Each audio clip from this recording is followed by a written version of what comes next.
धर्म जिज्ञासु भाइयों और बहनों, पर्युषण महापर्व की आराधना द्वार पर दस्तक देने आई है। कुछ ही दिनों के बाद ये महान जैन धर्म का आध्यात्मिक पर्व प्रारंभ हो रहा है। प्रतिवर्ष ये हमें जगाने के लिए आता है,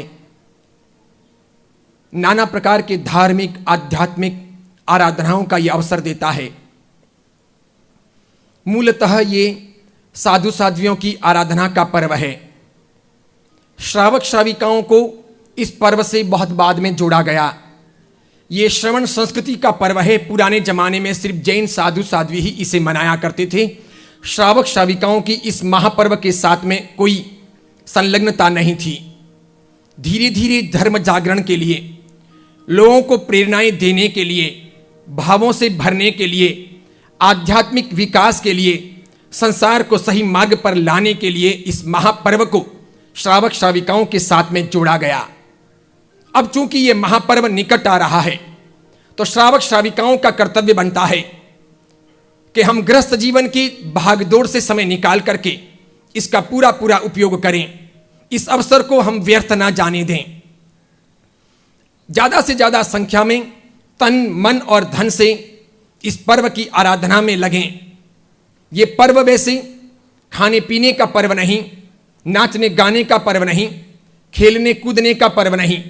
ये पर्व अच्छे कपड़े पहनने और घूमने का पर्व नहीं। ये उधर उधर की बातें करने या संसार के भोग विलास का पर्व नहीं। ये एंजॉय का पर्व नहीं।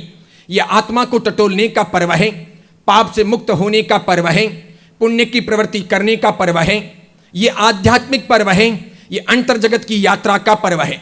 ये खुद को देखने का पर्व है, अपनी भूलों गलतियों को बुहारने का पर्व है।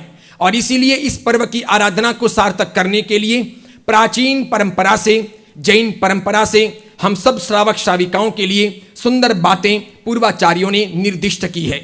भगवान की विधि पूर्वक द्रव्य पूजा करना, भाव पूजा करना, दोनों समय प्रतिक्रमण करना, अधिक से अधिक मात्रा में दान देना, यथासंभव तपस्या करना, चाहे रोज एकासना करना, आइंबिल करना, व्यासना करना, उपवास करना, छठ अट्ठम करना, बेला तेला करना या अट्ठम अट्ठाई करना, जो हो सके वो करना।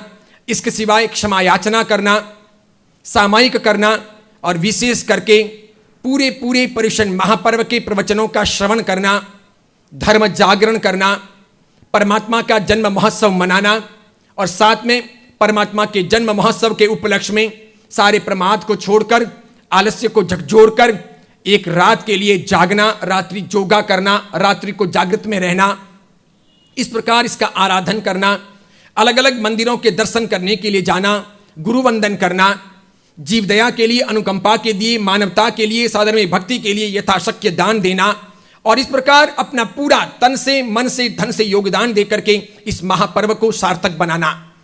इतना सब करने के लिए सबसे पहले आवश्यक होता है हम अपने घर संसार के कार्यों को थोड़ा कम बनाएं, पर्युषण महापर्व में कम करें। इसीलिए पर्युषण महापर्व के दौरान दलने, खांडने, पीसने, कपड़े वगैरह धोने, रंग रोगान करने, मकान बनाने, मकान को तोड़ने इत्यादि के काम नहीं होते। फर्नीचर बनाने, व्यापार के लिए बाहर जाने इत्यादि के काम नहीं होते। पर्यटन के लिए घूमने के कार्य नहीं किए जाते। शादी सगपन वगैरह नहीं होते। सांसारिक प्रवृत्तियां रोकी जाती है। इसके लिए हर श्रावक श्राविका से निवेदन करना चाहूंगा, हर समझदार आदमी को यह आह्वान करते हुए समझाना चाहूंगा कि सूरत के सभी लोग मिलजुल करके इस पर्युषण महापर्व को ऐतिहासिक बनाने के लिए अपने कारोबार, अपने व्यावसायिक प्रतिष्ठान निर्धारित समय में ही खुले रखें। जैसा कि पहले भी मैं शिविरों के दौरान कह चुका हूं, प्रवचनों के दौरान आपको जागृत कर चुका हूं। इतने लोग भी पूरे सूरत में घूम घूम करके दूसरों को अगर जगाते हैं तो श्वेतांबर मूर्ति पूजक, स्थानकवासी और तेरापंथी परंपरा में बहुत सुंदर जागरण हो सकता है। 29 अगस्त को यह पर्युषण महापर्व प्रारंभ हो रहे हैं। तीनों परंपराओं के पर्युषण महापर्व की परिसमाप्ति अलग अलग समय पर है। इसके लिए हमको 29 अगस्त से लगा करके 6 सितंबर तक 9 दिन के लिए अपने व्यावसायिक प्रतिष्ठान दोपहर को 12 बजे के बाद में ही खोलने हैं और सायंकाल को 5 बजे तक खुले रख करके उन्हें बाद में मंगल कर देना है। यानी कि दोपहर को 12 बजे के पहले व्यावसायिक प्रतिष्ठान नहीं खोलने हैं, व्यापार नहीं करना है। धंधे के लिए कार्यालयों में, ऑफिसों में नहीं जाना है और शाम को 5 बजे के बाद में भी किसी को कार्यालय खुले नहीं रखने हैं। ऐसा करने से आप समय पर पूजा कर सकोगे, सामायिक कर सकोगे, प्रतिक्रमण कर सकोगे, भगवान की आराधना कर सकोगे, प्रवचनों का श्रवण कर सकोगे, यथा योग्य छोटे बड़े पचकान कर सकोगे, पूरे प्रवचन आत्मसात कर सकोगे और साथ में ही शाम को 5 बजे अपने व्यावसायिक प्रतिष्ठान मंगल कर देने से, समय पर घर चले आने से त्रिविहार या चौविहार का पचकान कर सकोगे, रात्रि भोजन से बच सकोगे, हिंसा से अपने आप को बचा सकोगे। इसके सिवाय सायंकालीन प्रतिक्रमण में भी जुड़ सकोगे और अच्छे तरीके से 8 दिन के ये पर्युषण महापर्व सार्थक कर सकोगे। तो श्वेतांबर मूर्ति पूजक परंपरा के 29 तारीख से प्रारंभ हो रहे पर्युषण और स्थानकवासी और तेरापंथी परंपरा में 30 अगस्त से प्रारंभ हो रहे पर्युषण, यानी 9 दिन तक आपको अपने व्यावसायिक प्रतिष्ठान दोपहर को 12 बजे से शाम को 5 बजे तक ही खोलने हैं।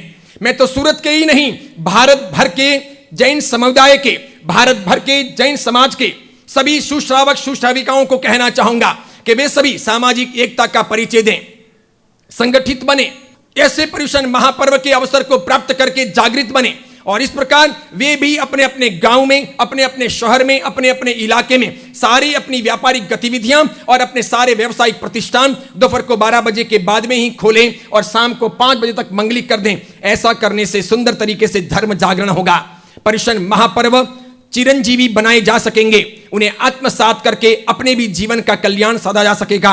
मैं सोचता हूं मेरी बातों को इस कान से सुनकर इस कान से नहीं निकालेंगे, इस पर गौर करेंगे। बड़ी मात्रा में सूरत के श्रावक श्राविका ये बात समझे हैं और वे लोग अपने अपने व्यावसायिक प्रतिष्ठानों पर ये कागज, ये सूचना चिपकाए जा रहे हैं कि हमारे प्रतिष्ठान पर्युषण महापर्व के इन तारीखों के 9 दिन तक सवेरे 12 बजे से शाम को 5 बजे तक ही खुले रहेंगे।